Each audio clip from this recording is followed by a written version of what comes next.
Welcome to Community Convos, a podcast and radio program from LCC Connect with conversations about what's happening in Lansing and around mid-Michigan. This is Dedalian, and with me in the studio today is co-founder of a thing called Stoopfest. He is James Radick.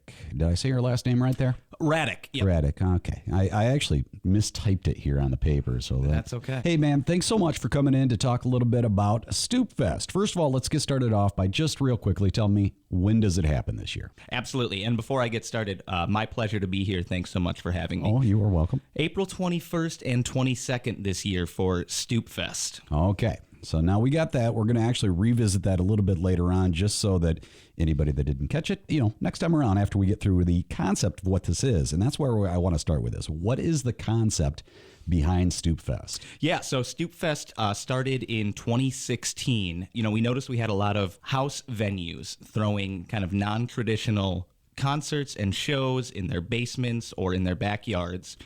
And we said, hey, let's kick off each spring, summer, the warm weather season with a sort of celebration of that kind of ethos, that do-it-yourself, you help me, I'll help you. We're a community. We're all in this together. Let's find a way to bring that together, have a very cohesive festival to kind of start what I think of as the backyard music concert season. Okay. And I saw the whole DIY on the website quite a bit. So that is really the concept behind this from ground zero, right? That is the mission statement. We are a not-for-profit festival. We are not making any money off the festival itself, but we are contributing a lot of blood, sweat, and tears into it. We're not hiring a lot of people to do marketing or anything like that. It's all us, whether we have a background in it or not. We're just kind of figuring it out as we go. We have people who have a little bit of sound experience running sound, but they say, hey, I care about this. I'm willing to sacrifice my time and volunteer to learn more about it, help this festival out. And that's always been very important to us, to keep that sort of do-it-yourself, like you said, DIY, like we're committed to this community. We're willing to learn. We're willing to put in the effort. We want to show the love and the support and the power that this community has when it comes together. That's cool. And this next one's going to be a loaded question, and I know it because I'm going to ask you, where does it happen? Absolutely. So this is the second year where we will be having our sort of, our HQ, our headquarters at Hunter Park on the east side of Lansing. That has always been where we've been, the east side of Lansing. Sometimes our headquarters are a bar, where most of the shows take place. The last couple of years, especially with COVID and everything, we want to have as much outdoor as possible so that people feel as comfortable as possible. So in 2022, we made the big switch to have our headquarters where we have our main stages at Hunter Park. But we've always been on the east side of Lansing. That's where a lot of us come from. That's where a lot of us have spent, a lot of our formative years in the music community and in the music scene. And it's important for us to keep that in our community. Very good. And I think trying to make every single one of these performances would be difficult because you guys have got quite a bit there. It's not possible. I'll tell you that right now. We have, this year we have the most amount of artists we've ever had. We have just over 80 artists performing at the festival, and that is across 10 different venues. So it's just not possible to hit them all. And you've got to make some tough choices. We've already had some people reaching out to us saying, no, why are you doing this? I love both of these artists playing at the same time. But that's just kind of how it shakes out sometime. And the beautiful thing is hopefully we can have them back a little later down the road. If you miss an artist you really wanted to see, they're going to fall in love with Lansing. I'm positive, and I know that they will come back. Very good. And if somebody did want to try to at least catch all the different venue locations, not specifically the backyard ones, is there a way to do that where, they can just get a ticket for everything across the board? Absolutely. All of our ticketing information can be found at stoopfest.com. But it's really simple. A Stoopfest wristband is going to get you all access to every location, every stage, every venue. We're not like, we don't really do a whole lot of picking and choosing. Oh, I want to go here. I want to go here. Let's have an a la carte ticketing price. We have pretty much two options. Do you want to come out for both days or do you want to come out for just one? Regardless of what you choose, if you want the single day pass, that's going to get you access to every venue on that day that you choose. we hope that you do the Friday and the Saturday, so you really get the full taste of what Stoopfest has to offer. But that Stoopfest wristband, that is an all-access wristband that is getting you everywhere, getting you a chance to see everybody that you want to see. What is this? Year 6? Is this what it is? This is year 6, yep. Yeah, 6 years of doing this.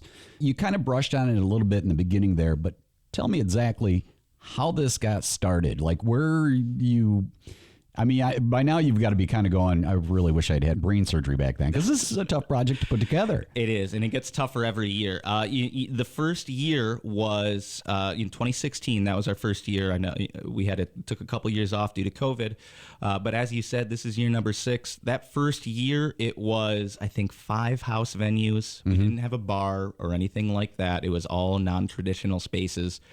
And Very much a neighborhood type thing. It was just a neighborhood, like, it was kind of like, I feel like it happened almost a little more organically than we even could have anticipated. Like, a couple of us said, hey, Earth Day, weather's going to be nice. It's also Record Store Day.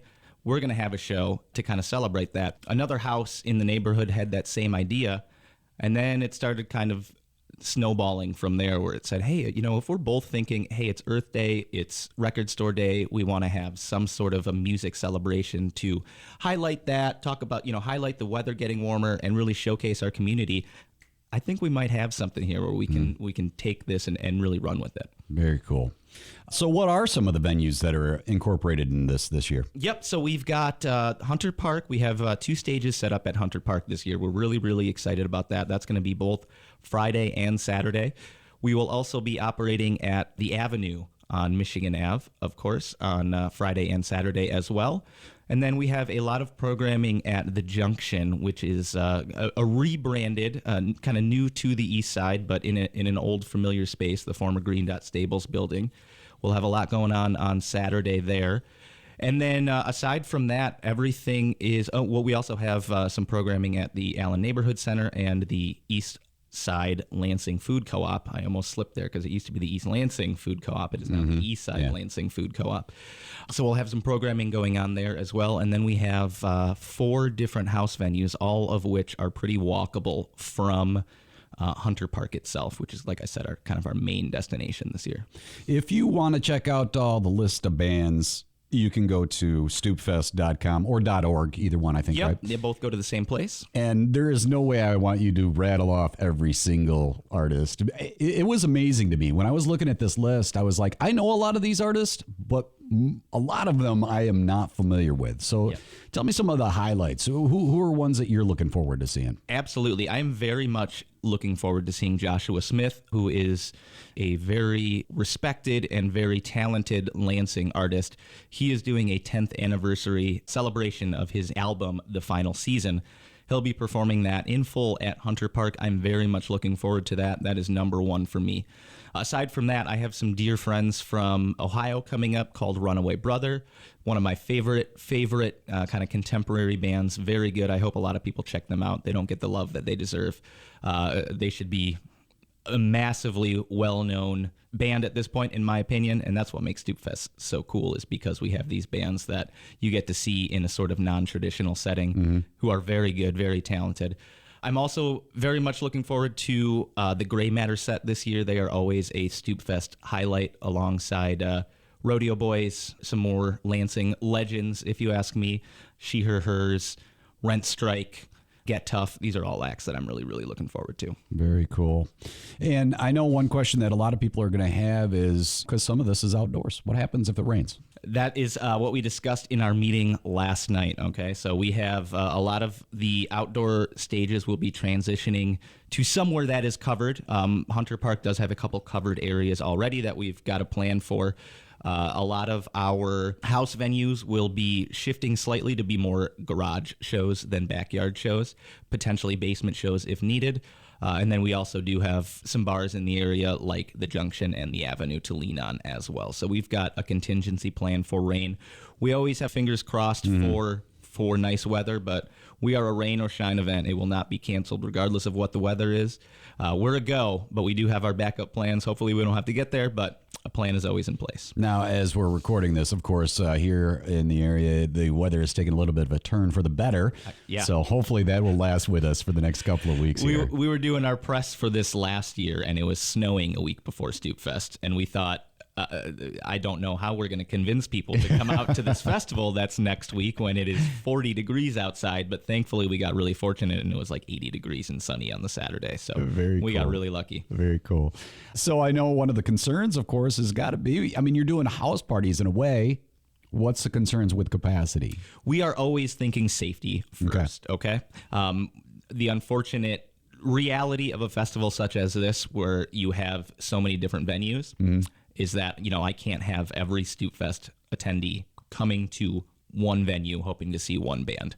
So really it is all of these venues, with the exception of Hunter Park, which is, the big outdoor space, everything else has a limited capacity, which we already have kind of in the back of our heads going in. We are very diligent about people's safety and making sure that we are not putting people in harm's way in any sort of capacity. So unfortunately, we will have to say, hey, if you come to a venue and it is at capacity, we're going to be honest with you. We're going to say, hey, we are at capacity right now. If you want to hang out and wait and see if folks leave, you are more than welcome to come in. But we are not willing in any way to sacrifice people's safety just so they can see a band they want to see. Very good.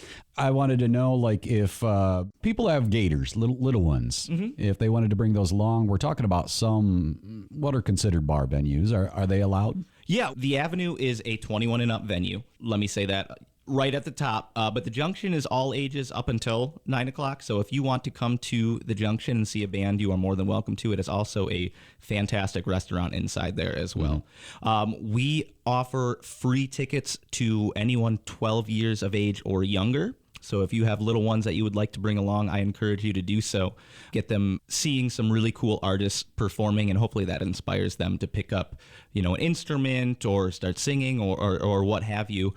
Yeah, I noticed one of the bands that is playing is School of Rock, right? Absolutely, yeah. We have the East Lansing School of Rock performing on the Hunter Park main stage. So they're always fun to watch. Yeah, and we always a big thing about kind of our ethos and our vision is having a really diverse lineup so the people in the community, they can see themselves on stage, right? And they can say, hey, this is something that I could do. I could pick up the bass or pick up the guitar or play the drums or sing.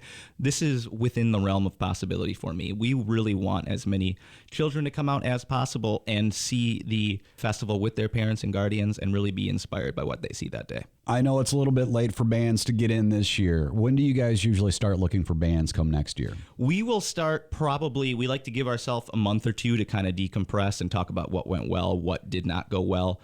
And then we get back into the planning for the next year's festival about July, August. And we try to be as transparent as possible in terms of when we are looking for artists to apply and how they can do so successfully. Okay. And as far as volunteers go, everybody that's a part of this is a volunteer. Are you still looking for volunteers at this point? This is a labor of love, and it very much takes a village to put on this festival. Yes, we are definitely still looking for some help in doing that. I mean, even if it was like the day before, would you suggest to somebody, hey, if you are willing to help out? If you are willing to put in a few hours, we asked volunteers to work a 4-hour shift. If you are willing to do that, that is going to give you the rest of the festival for free, all access pass. We will take you up until the Thursday before. So we have all sorts of information on how to apply on our website, which is stoopfest.com. You can also find it at our Facebook page, which is facebook.com/StoopfestLansing.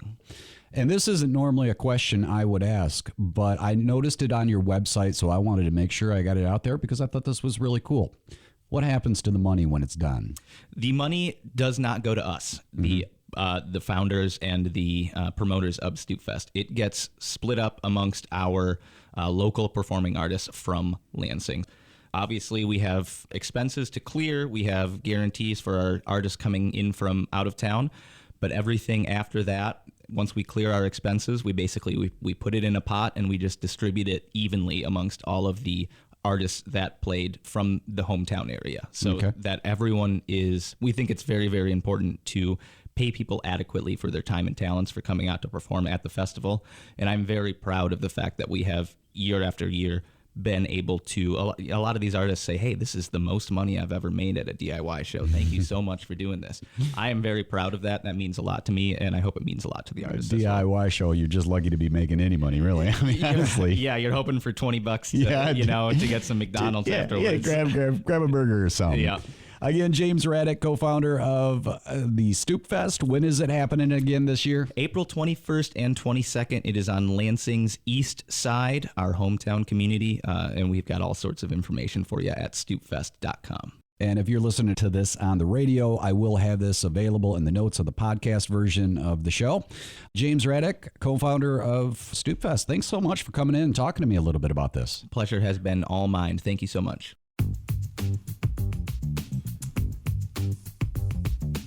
You've been listening to Community Convos, a program from LCC Connect with conversations about what's happening in our community. To listen to this episode on demand, visit us at lccconnect.org or find us on your favorite podcast platform. If you or someone you know would like to be a guest on Community Convos, email us lcc-connect@lcc.edu. And thanks for joining the Convo.